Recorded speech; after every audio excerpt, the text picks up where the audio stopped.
উফ, এইবার এমন একটা দাও মারবো না যে কৃষ্ণচন্দ্র কেঁদে কুল পাবে না। কিন্তু সেটা একমাত্র সফল হবে যদি কৃষ্ণনগরের মন্ত্রী আমাদের পাশে থাকে। আরে ও তো মোহর ছাড়া আর কিছুই চেনে না। ওকে খবর দিয়েছি এক্ষুনি এলো বলে। রাজামশাই, কৃষ্ণনগরের মন্ত্রী এসেছেন। ওকে ভেতরে পাঠিয়ে দাও। প্রণাম খাম্বাজরাজ। এ কি রানীমা, আপনি? আমি তোমাদের কৃষ্ণনগরের রানী মানুই। আমার নাম ললনা। আমি হরেক রকমের গলায় কথা বলতে পারি। এটা আমার আসল গলা। ওরে বাবা রে বাবা রে বাবা, আপনি তো প্রতিভার জলজ্যান্ত রূপ। একে আপনি কোথা থেকে পেলেন খাম্বাজরাজ? বেশ কিছুদিন আগে একটা যাত্রা দেখতে গিয়ে ললনার সাথে পরিচয় হয়। ওর ব্যাপারে সবকিছু জানার পরে আমার মাথায় একটা বুদ্ধি খেলে যায়। তাই আপনি আমাকে ডেকে পাঠিয়েছেন, তাই তো? একদম তাই। আমার একটা পরিকল্পনা আছে। ছলে বলে কৌশলে ওই কৃষ্ণনগরের আসল রানীকে কিছুদিনের জন্য বাইরে পাঠাতে হবে, আর সেই সুযোগে সেসব দায়িত্ব আমার ওপরে ছেড়ে দিন। আমি নিজের দায়িত্ব নিয়ে ললনাকে কৃষ্ণনগরের রানীর সমস্ত আদব কায়দা শিখিয়ে দিয়েছি। এখন শুধু আমি বাকি ব্যাপার নিয়ন্ত্রণ করব। এখন মহারাজ বাৎসরিক হিসেব নিয়ে ব্যস্ত, তাই রানীমা চলে যাবেন আর তার বদলে ঢুকবে ললনা দেবী। তাহলে আর দেরি কেন? আজ রাতেই বেরিয়ে পড়ো। আর যদি আমার পরিকল্পনা অনুযায়ী এগোতে পারো তাহলে কিছুদিন পরে তুমি হয়ে উঠবে কৃষ্ণনগরের রাজা। আমার কত দিনের আশা। চলুন তাহলে। হ্যাঁ চলুন, রাজবাড়ির বাকি ব্যাপার যেতে যেতে বুঝিয়ে দেব। রানীমা কিভাবে কথা বলেন, কাকে কি বলে ডাকেন, রাজবাড়ির কোথায় কি আছে সব।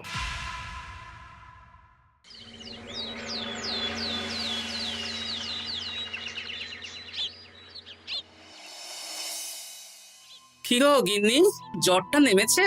এই জ্বরটা কমেছে, কিন্তু শরীরটা খুব দুর্বল গো। তুমি পারলে ভাতটা রান্না করে রাজবাড়ি যাও। আমি বেলার দিকে এই কিছু একটা তরকারি করব। না না গিন্নি, তোমাকে এই শরীরে রান্না করতে হবে না। আমি তরকারির সবজি কুটে রাখছি। হ্যাঁ, ওই পুটির মাকে বলে রাখবো, ও এসে রান্না করে দেবে। তাহলে তো ভালোই হয়। জ্বরে একেবারে শরীরটা দুর্বল করে দিয়েছে গো। হ্যাঁ, তুমি বিশ্রাম নাও গিন্নি, আমি রান্নাঘরে যাই। কি গোপাল আজকে এখনো এলো না? ও কোনোদিন সময় এসেছে মহারাজ?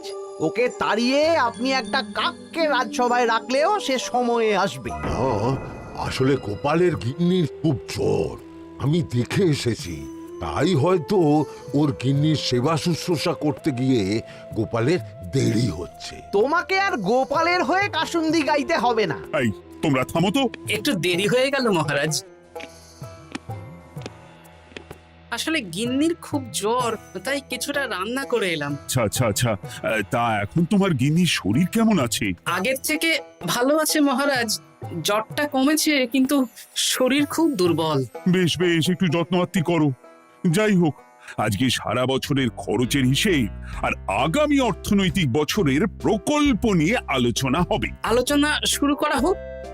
বিগত অর্থনৈতিক বছরে বিভিন্ন খাতে মোট খরচ হয়েছে 15,700 মোহর, আর বিভিন্ন কর বাবদ উপার্জন হয়েছে 22,000 মোহর। তাহলে তো মহারাজ ভালোই লাভ হয়েছে। এবার আমাদের দিকে একটু নয়ন মেলে তাকালেই হয়। সেসব তো দেখবই, কিন্তু তার আগে আমি মন্ত্রীর সাথে বিগত বছরের সব খরচ নিয়ে হিসেবে বসবো। হ্যাঁ, বেশিরভাগ দায়িত্ব তো মন্ত্রীমশাইয়ের কাঁধেই থাকে, তাই উনি কোনো হিসেবে জল দিয়েছেন কিনা সেটাও পরখ করে নেওয়া যাবে। এত কাজের চাপ যাচ্ছে কদিন, শান্তিতে ঘুমোতেও পাচ্ছি না। মন্ত্রী, তুমি আজ বিকেলে রাজবাড়িতে চলে এসো। বিগত অর্থনৈতিক বছরের হিসেবগুলো একবার দুজনে বসে মিলিয়ে নেব। আচ্ছা মহারাজ, যা করার তাড়াতাড়ি করে নিতে হবে। এখন দেরি করলেই এই বছরের প্রকল্পগুলো শুরু করতে দেরি হয়ে যাবে। মহারাজের জয় হোক। বলো প্রহরী, তুমি কি কিছু বলবে? মহারাজ, একজন কালো চাদর মুড়ি দেওয়ার লোক এলেন আর আমার হাতে এই চিঠিটা ধরিয়ে দিয়ে চলে গেলেন।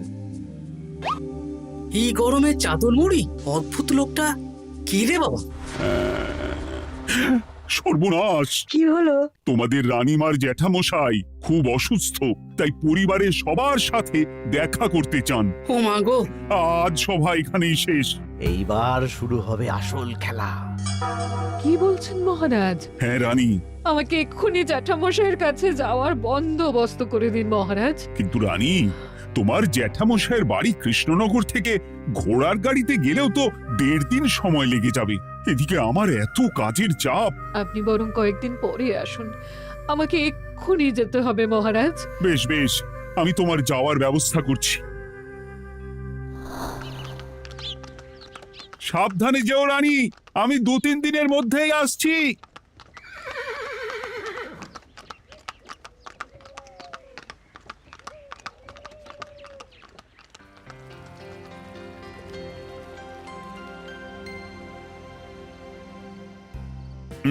মন্ত্রী, বিগত অর্থনৈতিক বছরে আমাদের পাঠশালার উন্নতির জন্য কত খরচ করা হয়েছিল একটু দেখো তো। সব মিলিয়ে মোট 150 মোহর মহারাজ। কিন্তু আমার এখানে তো 170 মোহর দেখাচ্ছে। 170 মোহর? তা কি করে হয়? একই রানীমা, আপনি ঘোড়ার গাড়ি করে গেলেন আর হেঁটে চলে এলেন। সে আমার ব্যক্তিগত ব্যাপার, তুমি তোমার কাজ করো।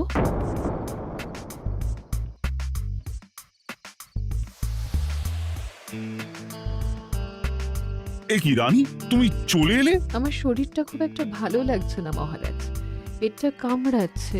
তাই সহিসকে বললাম ঘোড়ার গাড়ি নিয়ে জ্যাঠামশাইকে দেখে আসতে, আর আমি বাড়ি চলে এলাম। ও, সহিস এসে খবর দেবে, তারপর আমি আর আপনি দুজনে একসাথে যাব। বেশ বেশ, ঠিক আছে রানী, তুমি বিশ্রাম নাও। বিশ্রাম না, আমি একটু স্নান ঘরে যাব, পেটটা কেমন মোচড় দিচ্ছে।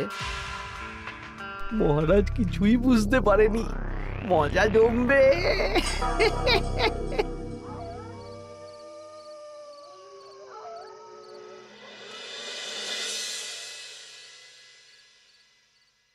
এ কি রানী, তুমি তোমার সব গয়না গাটি বের করছো কেন? আমার আর এই পুরনো নকশার গয়না পছন্দ নয় মহারাজ। ভাবছি কালকে সকালবেলা এই গয়নাগুলো শ্যাকরাকে দিয়ে শহুরে নকশায় নতুন গয়না বানাবো। কিন্তু এগুলো তো তোমার সবই পছন্দের গয়না। কিন্তু মহারাজ, আমি ভেবে দেখলাম এই গয়নাগুলো সবই বড্ড ভারী গয়না। আমি শহুরে আধুনিক নকশার হালকা গয়না পরবো। এমনিতে জ্যাঠামশাইয়ের শরীরটা ভালো নেই, মনটাও ভালো নেই, ও, পেটটা কেমন মোচড় দিচ্ছে। আমি আরেকবার স্নান ঘরে যাব।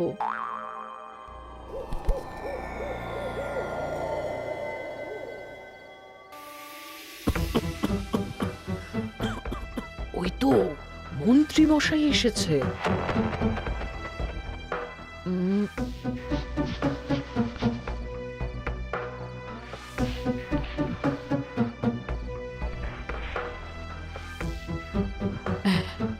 এই রাজ্যে গোপাল আমার শত্রু, কালকে থেকে গোপালকে খাটাবে।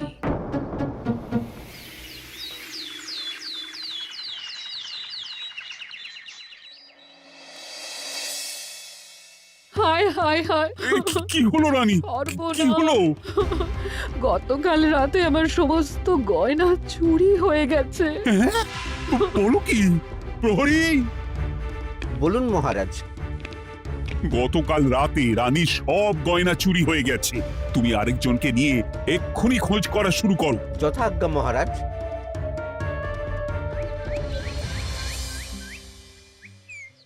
আমার সব গয়না চুরি হয়ে গেল, এবার আমি কি করব? রানী তুমি কেঁদো না, সেই সকাল থেকে কেঁদেই চলেছো। আমি তো প্রহরীকে খোঁজ করতে পাঠিয়েছি। এই সব প্রহরী কর্মচারী কাউকে বিশ্বাস হয় না আমার। আজ থেকে সবাইকে ছুটি দিয়ে দেব। কি বলছো তুমি? সবাইকে ছুটি দিয়ে দিলে রাজবাড়ির কাজ কে করবে? কেন? আমাদের সবচেয়ে বিশ্বাসযোগ্য সভাসদ গোপাল আজ থেকে রাজবাড়ির সব কাজ গোপাল করবে। কি বলছো? আপনি কি বলতে চাইছেন? গোপাল বিশ্বাসযোগ্য না? হ্যাঁ, গোপাল আমার সবচেয়ে প্রিয়। ওর চেয়ে বিশ্বাসযোগ্য আর কেউ নেই। কিন্তু কোনো কিন্তু না, বলবেন আপনার আদেশ। এক্ষুনি গোপালকে ডেকে পাঠান। যেমন তোমার ইচ্ছে।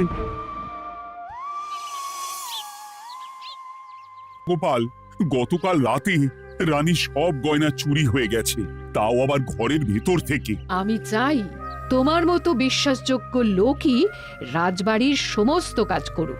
মানেটা ঠিক বুঝতে পারলাম না রানীমা। মানে আমি রাজবাড়ির বেশিরভাগ কর্মচারীকে ছুটি দিয়ে দিচ্ছি, তার বদলে রাজবাড়ির কাজ করবে তুমি। কিন্তু কোনো কিন্তু না।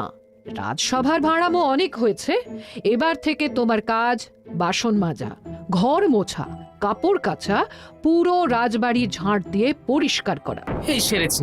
যাও, রান্নাঘর থেকে বাসন নিয়ে পুকুর পাড়ে গিয়ে বাসন মাজবে। এ কি গোপাল, রাজসভা থেকে সোজা পুকুর পাড়ে? কি হয়েছে নাকি? খুব হাসি পাচ্ছে না? হাসি তো পাবেই, নতুন রানীমা আসার পরে তোমার এই হাল করে ছেড়ে দিল। নতুন রানীমা? না, আসলে ঘটা বলতে চাইছে রানীমা তোমাকে নতুন চাকরি দিয়ে এই হাল করলো। যা হয়েছে ভালো হয়েছে, আমার পেছনে না লেগে নিজের কাজ করুন যান। কোথায় কি বলতে হয় জানিস না নাকি? অভ্যেস নেই তো, তাই মুখ ফসকে বেরিয়ে গেছে।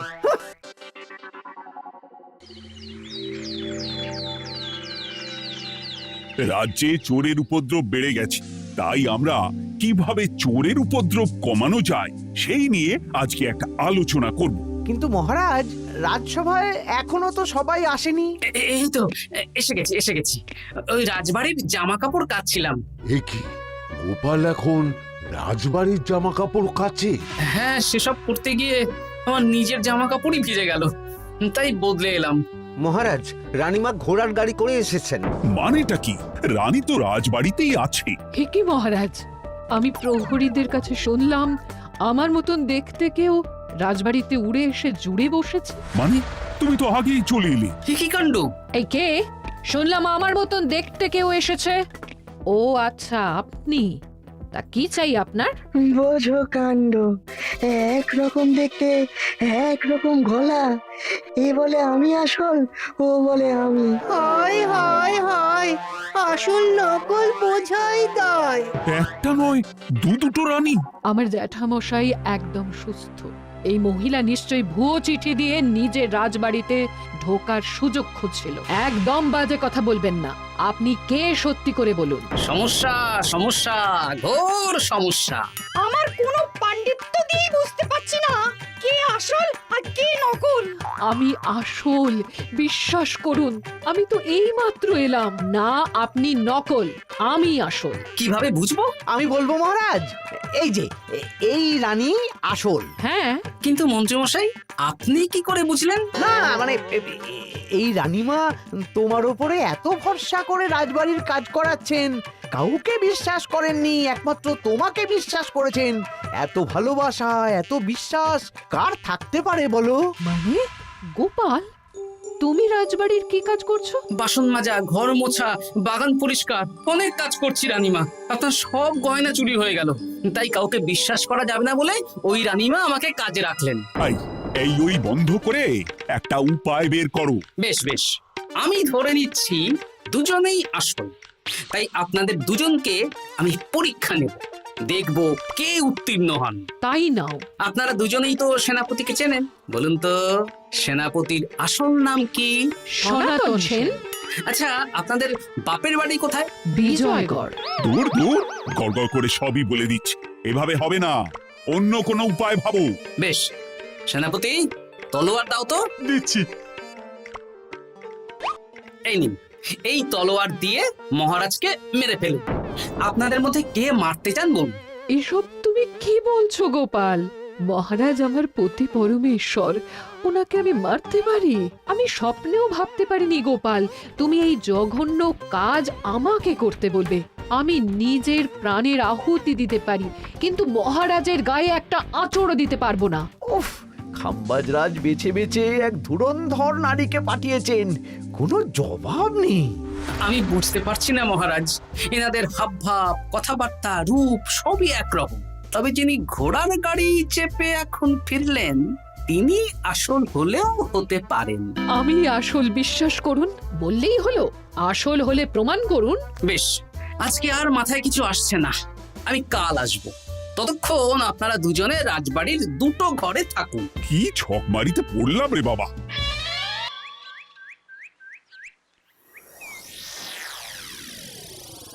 ললনা একদম তৈরি হয়ে এসেছে। দারুণ মজা হচ্ছে বলুন। এবার শুধু একবার আসল রানীকে সরিয়ে ললনা যদি রানী হয়ে যায়, তাহলে রানীর গয়নার মতন সব আমার হাতে চলে আসবে। তারপর কি হবে? তারপর ধীরে ধীরে মহারাজকেও কায়দা করে সরিয়ে দেব, আর খাম্বাজ রাজ আর আমি এই দুজনে মিলে এই রাজ্য চালাবো। ও কি বুদ্ধি আপনার মাথায়।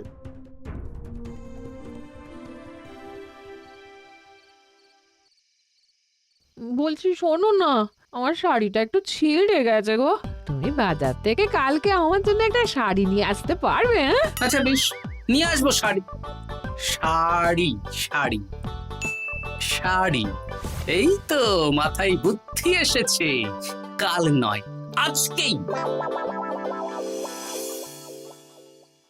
গোপাল, তুমি কিছু ভাবতে পারলে? মহারাজ, আপনার দুই রানীকে ডাকুন। আমার তো একটাই রানী। ওই হলো মহারাজ, আসল নকল দুজনকেই ডাকুন। কই গো, একটু বাইরে এসো। বলুন মহারাজ, আপনি ডাকছেন? আচ্ছা, আমি দুটো শাড়ি নিয়ে এসেছি, লাল শাড়ি আর নীল শাড়ি। এই দুটোই মন্ত্রপুত শাড়ি, এক সিদ্ধ পুরুষ দিয়েছেন। কে তিনি? না, সেসব এখন বলা যাবে না, তবে এই শাড়ি দুটো একটা একটা করে ওনাদের দিয়ে দিন। এবার আমি এই শাড়ির বিশেষত্ব বলি। হ্যাঁ বলো গোপাল, বলো। আপনারা দুজনেই আজ রাতে এই শাড়িটা পরবেন, সারা রাত পরে থাকবেন। এই শাড়িগুলো 12 হাত মাপের শাড়ি। আগামীকাল সূর্যোদয় হওয়ার পরে যার শাড়ি 4 হাত কমবে সেই হবে আসল রানী। আচ্ছা বেশ, তাহলে তোমরা দুজনেই এই শাড়ি পরে থাক। কাল সকাল সকাল রাজসভা বসবে, তখন তোমাদের শাড়ি গোপালের কাছে জমা দিও। আচ্ছা। আমি যে নকল সেটা বুঝতে দেওয়া যাবে না। কি করে এই শাড়িটা 4 হাত কেটে ফেলে ওই তো ফল কাটার ছড়ি কেটে ফেলো। কালকে আবার মজা হবে।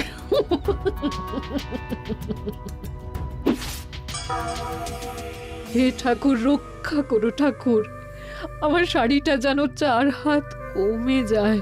ঠাকুর রক্ষা করো।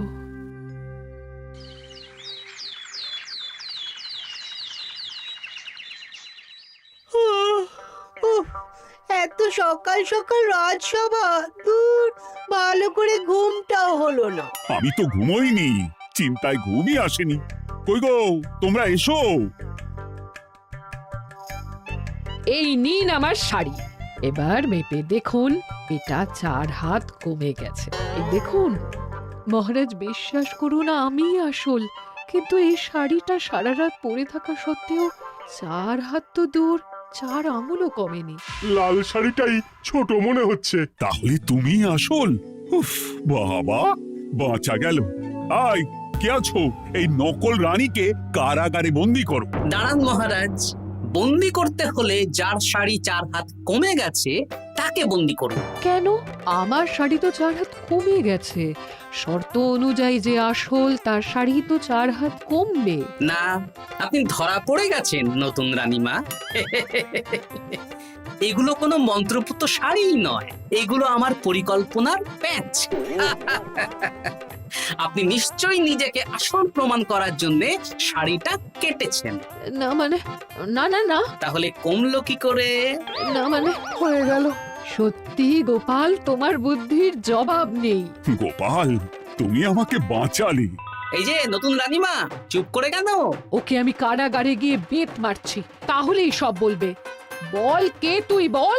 আসলে মানে আমার নাম ললনা, আমি যাত্রাপালা করি, অনেক রকম গলায় কথা বলতে পারি। কদিন আগে খাম্বাজ রাজ আর এই মন্ত্রী মশাই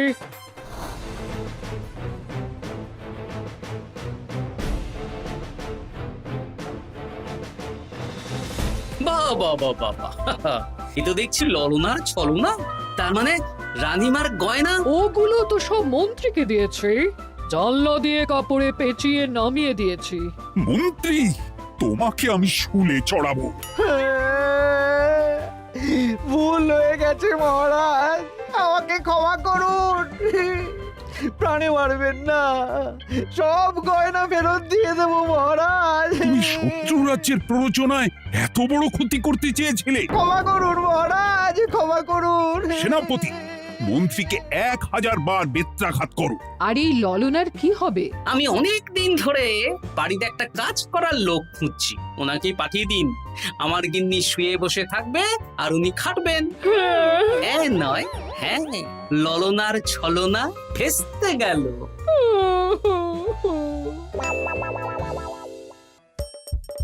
হাসির রাজা, জ্ঞানের রাজা, রসিক রাজা।